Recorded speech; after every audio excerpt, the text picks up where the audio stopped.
Ce qu'il faut déterminer, et ça, c'est le projet de la désignation, la structure, qui assurera la gestion des terres désignées. Et ça, c'est véritablement important, se donner une structure légale. Ça, c'est une clé de succès. Et cette entité-là, c'est elle qui va gérer les terres, à savoir, c'est un parc industriel qui va s'installer et où. Cette entité-là devra signer un bail. Ça, c'est le bail principal qu'on appelle. Les termes devront être négociés avec le conseil de bande. Et évidemment, c'est un bail qui, en vertu de la loi sur les Indiens, doit être signé par nous également. Alors, les termes du bail sont à négocier, sont à déterminer. La durée du bail, ça peut aller de 40 à 99 ans, renouvelable selon certaines conditions. La contrepartie financière doit être déterminée, et ça, c'est important. Comment cette entité-là va verser à la Première Nation pour les lots qu'elle gère. Et elle, cette entité-là, pourra faire des sous-baux avec les différents lots qu'elle aura déterminés.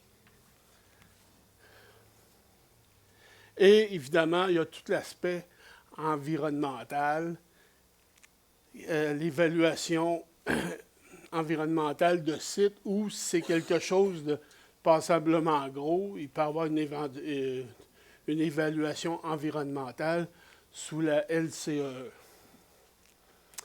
Alors, évidemment, à période régulière, au sens qu'au départ, pour nous indiquer la volonté d'aller en désignation.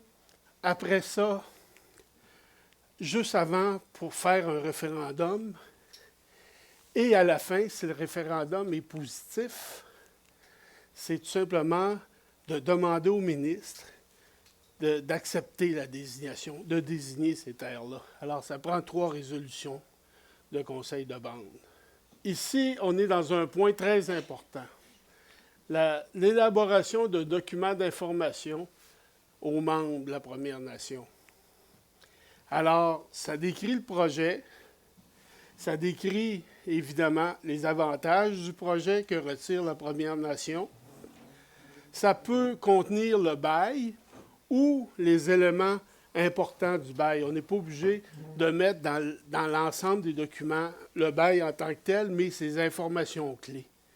La valeur monétaire, la durée, les conditions finalement.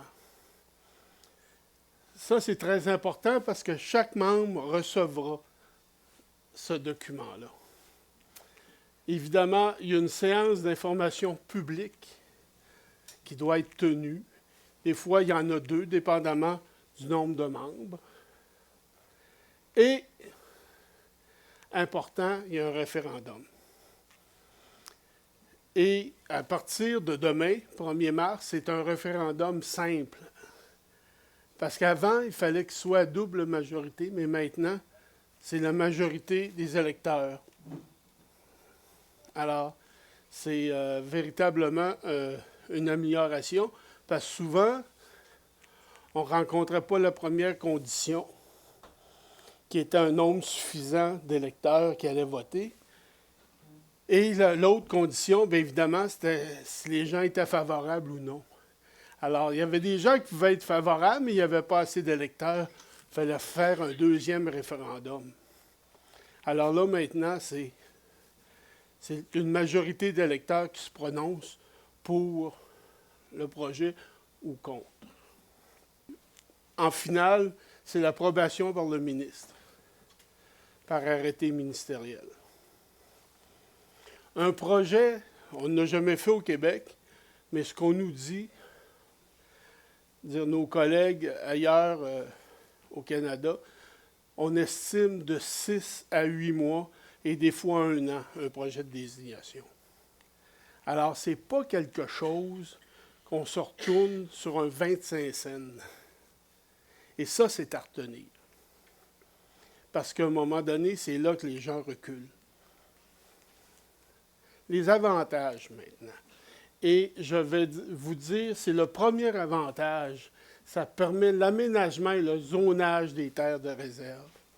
Et ça, c'est important. Le premier avantage, il est foncier. Les gens se donnent une vision de leurs réserves. Secteur résidentiel, secteur commercial, secteur industriel. Le choix est là. Ça demande un zonage, ça demande une réflexion. Et ça, c'est de base. Et c'est le premier avantage de tout. Et c'est pour ça, moi, je trouve, qui est là le danger. C'est sûr que la désignation aide au développement économique. D'accord. Mais il faut le mettre en perspective de cet aménagement-là. Parce que une Première Nation qui dit on va dans la désignation parce que j'ai un projet et j'ai besoin de financement, on court après une désillusion. Pourquoi? Parce que c'est long, une désignation. Ça demande de la planification, ça demande des bonnes communications. Il faut être prêt à faire une désignation. Alors qu'un projet de développement économique, souvent, sa valeur, c'est il faut que ça se fasse en dedans de 6 mois. Il faut que ça arrive. Il faut que ça rencontre le marché. Alors, ce que je dis,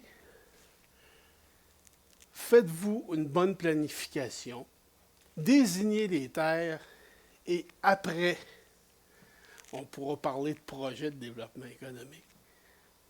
Si vous êtes prêt à ce que, je dirais, la terre de réserve soit prête à accueillir des projets, là, les délais, ils vont être rencontrés. Il y aura tout simplement fixé les termes d'un sous-bail. Et ça, c'est très important. Il faut avoir ça en tête. Alors, ça permet une meilleure certitude des droits pour les investisseurs, les promoteurs et les banques. C'est l'accès au financement. Et ça, c'est facile à comprendre. La terre demeure réserve. Ce qu'on émet, c'est un droit de superficie. Alors, c'est comme si on détachait un peu la bâtisse de la terre. Et la garantie vient de ça. Alors, ce qui peut faire l'objet de financement et éventuellement, malheureusement, de saisie si ça ne marche pas, c'est ce qu'il y a dans la bâtisse et la bâtisse. La terre restera toujours à la Première Nation. Alors oui, au plan économique, c'est évident que ça multiplie les opportunités de travail et d'affaires.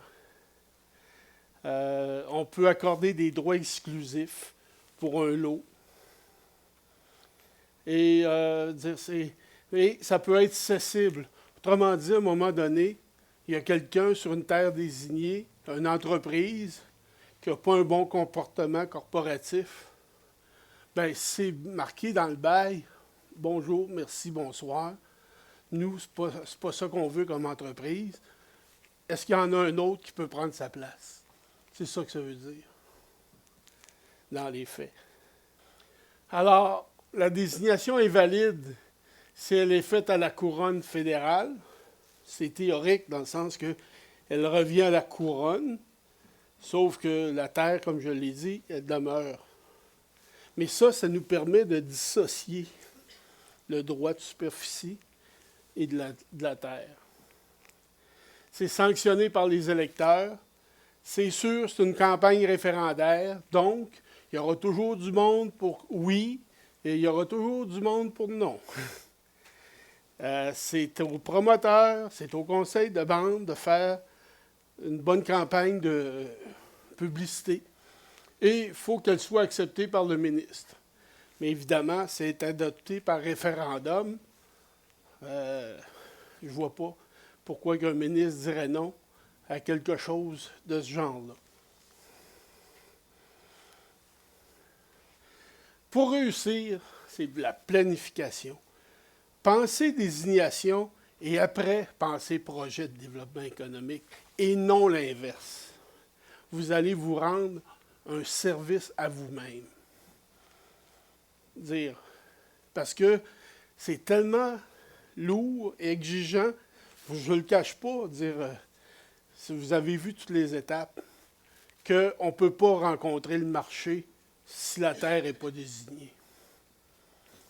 Concertation de tous les intervenants, c'est-à-dire les gens qui travaillent aux terres dans le conseil de bande, le conseil de bande, les gens du développement économique, ou ça peut être aussi les gens de l'habitation, c'est un projet d'habitation, ou ça peut même être un projet de santé, service de santé. J'en ai vu un exemple en Colombie-Britannique, au Soyouz. En tout cas, c'est varié. C'est très varié. Alors ça, c'est important. Et une communication efficace et en temps opportun avec les membres du conseil de bande. Et ça s'appelle la transparence. Et ça, on l'a à travers le document et les rencontres. Alors ça, c'est vital. On ne peut pas en démordre. Si un zonage est déjà prêt, si déjà la Première Nation sait où elle s'en va, et en termes de projet aussi, sans définir chaque entreprise, là, si on fait un parc industriel, on n'est pas obligé de savoir dans les prochains 20 ans qui va aller s'installer là. Ce qu'on dit, c'est qu'on fait un parc industriel, voilà le carré de jeu. Nous, ça va être tel critère qu'on va accepter ces entreprises-là. Exemple, non polluantes, ça peut être nouvelle technologie, en tout cas. Des critères que les Premières Nations voudront bien se donner, que le Conseil voudra bien promouvoir. Puis, c'est ça le plan de match, on va à la population et on dit le projet tel qu'il est, tel qu'on le conçoit, et puis c'est eux qui votent pour. Mais l'exigence est de la planification. Le jour qu'on a un projet, il est déjà trop tard pour faire une désignation. Alors, il faut faire la désignation et accueillir les projets après. C'est ça le message. Et vous demanderez les recettes de parcs industriels ailleurs au Québec.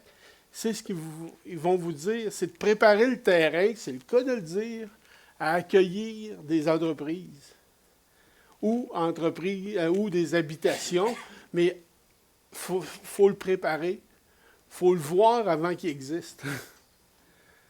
Et c'est ça la clé du succès. Et c'est là que ça devient un instrument important pour le développement. Je vous remercie. Et ce que je note, c'est l'intérêt quand même. Qu'on soit pour ou contre, mais l'intérêt. Merci.